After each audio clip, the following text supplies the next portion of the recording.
Hey guys, I'm Noel Salas for the Surfboard Empire. Used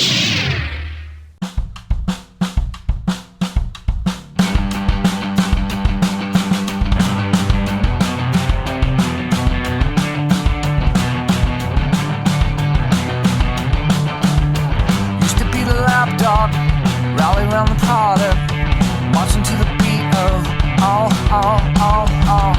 buying all the vices, driving up the prices, overwhelmed by water, all around. You can't have it all, but you can take it with you. You can have it all, but it won't last for long. You used to love the way it feels, but it never completes you. You can have it all, but you can't take it with you.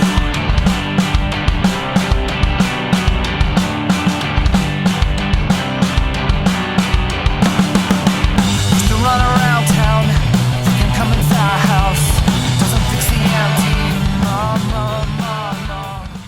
Hey guys, welcome to Surf and Show. I'm Noel Salas, and today's surfboard review is on the Driver 2.0 by Lost Surfboards. Now I have two boards. They're both PU poly. I have a stock 5.9 round tail coming in at 25.90 liters.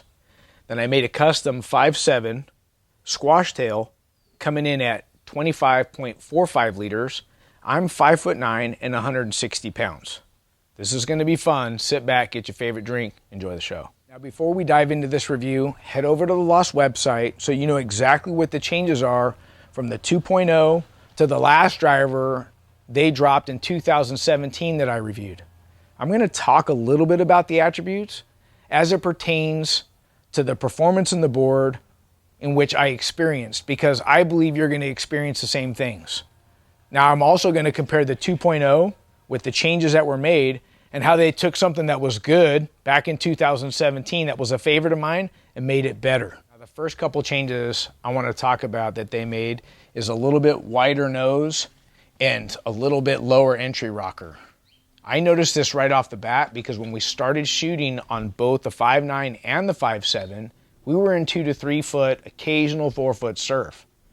One of the things that I really liked about this board is it paddled well, it has good glide, and quick get up and go speed. Now for a high performance shortboard in 2 to 3 foot surf, that's not common.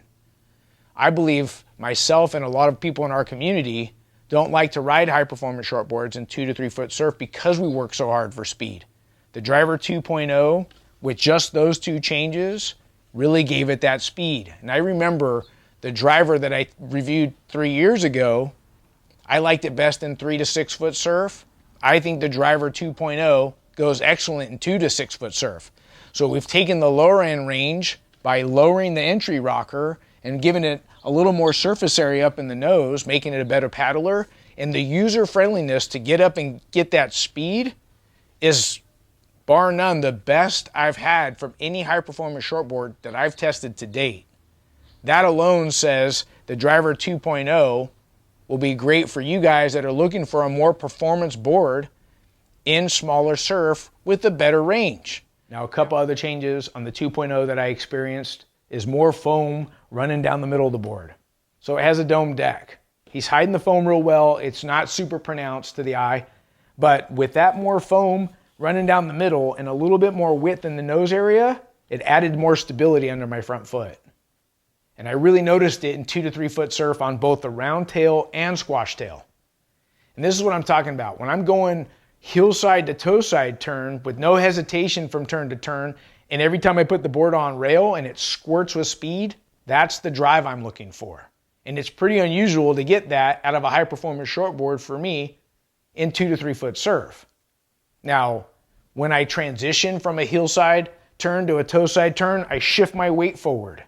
And the reason I bring that up is because as I'm pushing harder on my front foot and the board starts to drive through that turn, it's a little bit different compared to what I experienced from the driver of 2017. I remember driving that board more from the back foot, which suits me just fine. But for you guys that are more neutral footed or front footed, the Driver 2.0 is going to suit you a lot better than the driver of 2017. Now I talk about quick transition from hillside to toe side turns. Matt puts drive in the design. and it's our job to extract it out with proper technique. I noticed that the Driver 2.0 had great flow. So as I'm going rail to rail, I believe we can attribute that to the changes with more foam and a little bit more width up here so I can push harder, but he's also increased rail rocker. So as the tail gives me more traction and hold as I go from rail to rail and I can push hard, the harder I push and I compress and extend in and out of those turns, the board starts to squirt and give me drive. So these changes are what I experienced, and it actually is now setting the bar for me on a high performance shortboard in 2 to 4 foot surf. Now I want to talk about the fins I chose. I have a large pivot set and a medium rake set. They're both from Naked Viking Surf. They call it the Apex series. So it's a fiberglass fin with an epoxy resin. Now they're stiff, so they're offering excellent consistency and predictability in my turns, and I did this on purpose. If you see the pop and projection through my turns, that's coming from the Proformance glass, and then the drive is purely coming from the Driver 2.0 design. Now, one of the things about the pivot set, I would mix and match if I wanted the round tail to give me a little bit more pivot or get into that lip quicker. And the Peregrine is the pivot sets most like the reactors in the FCS2 or the P8 in the Legacy series for Futures. This rake set is Taylor Knox's new set, most like the Mick Fanning's in FCS2 or the R6 in the Legacy's Future series.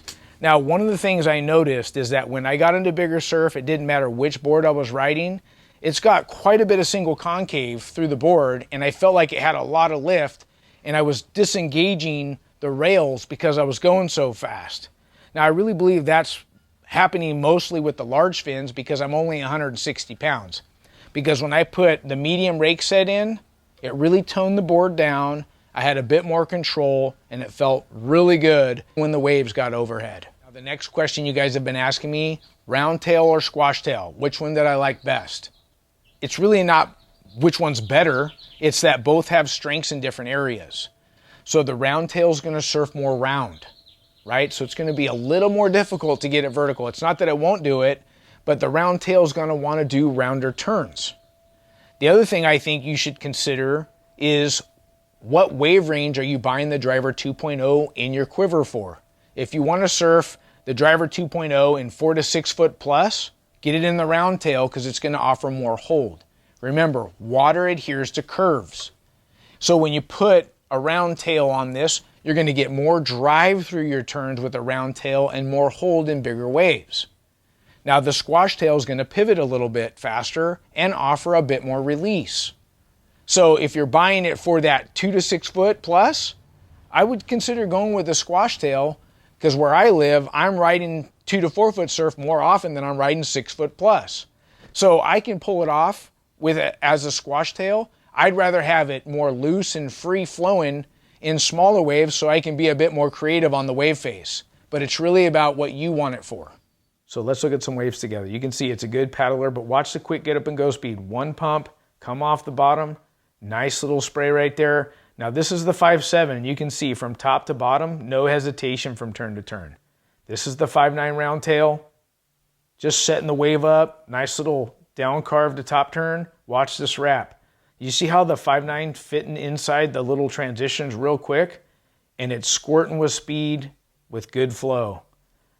Now this little right, this is the 5.7. Come off the bottom, nice little top turn. Watch how fast this wrap is so the board's really responsive. Here's the down carve. The transition from rail to rail and how it comes squirting out with drive through those turns felt great.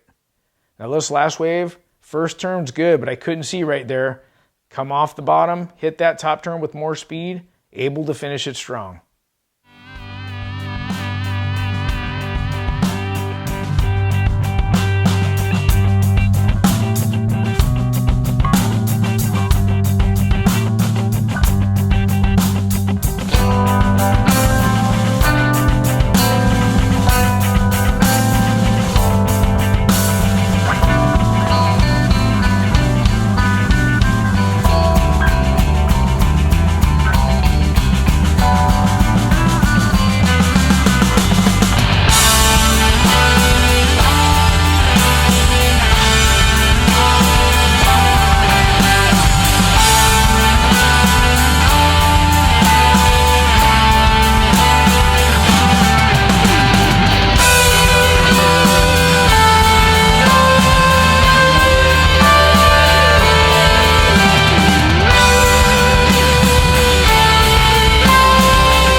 guys, I hope you enjoyed today's review on the Driver 2.0.